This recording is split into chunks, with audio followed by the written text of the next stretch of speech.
পেয়ে গেছি, তুই কোথায়? শোন না, আমার ল্যাব তুই এক্সপ্লেইন করার জন্য 1 মিনিট সময় পাবি। আমার দেরি হয়ে যাবে। আচ্ছা তুই একটু সামনে, বসের সাথে একটা ইমার্জেন্সি মিটিং আছে, কিন্তু একটা কাজের জন্য উনি মিটিং, আমি নিজে তোকে নিয়ে আসতে পারছি না, কিন্তু আমার বসকে রিকোয়েস্ট করেছে, সে তোকে রিসিভ করবে। তোর বস যার কথা তুই আমাকে বলেছিলি, ওই আমার উপরে এমনি সবার সাথে খুবই ভালো ব্যবহার করে। এই শোন না, খালামণিকে জানে তুই ল ফার্মে কাজ করছিস? কেস কর। তুই বল না, কাউকে কিছু বলবো না, আমার উপর তো বিশ্বাস রাখবি না? হয়েছে হয়েছে, থাম তুই। এখন বল তোর বসকে কিভাবে বুঝবো? কতটাই হোক কি একটা ইমেলে দেখবি।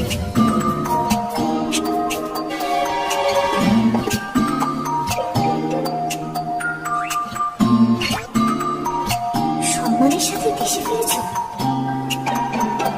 জিয়ান,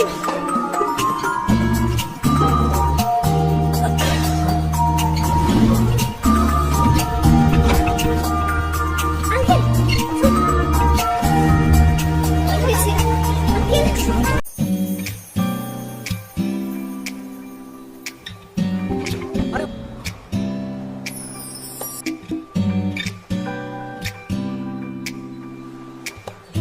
অ্যাম্বুলেন্স কল করুন।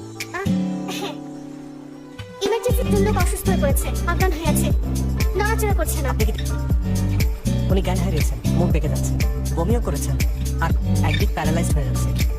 এটা হেমারেজিক স্ট্রোক হতে পারে, তাড়াতাড়ি পাঠান। আপনি ডাক্তার? এই যে এভাবে দেন না, নয়তো আবার বমি হতে পারে। চিট হতে দেবে।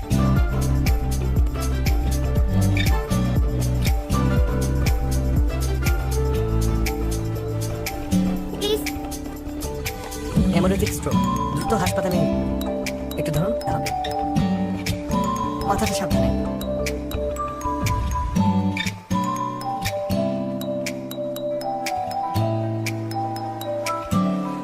প্রফেশনাল মানুষ এমনই হয়।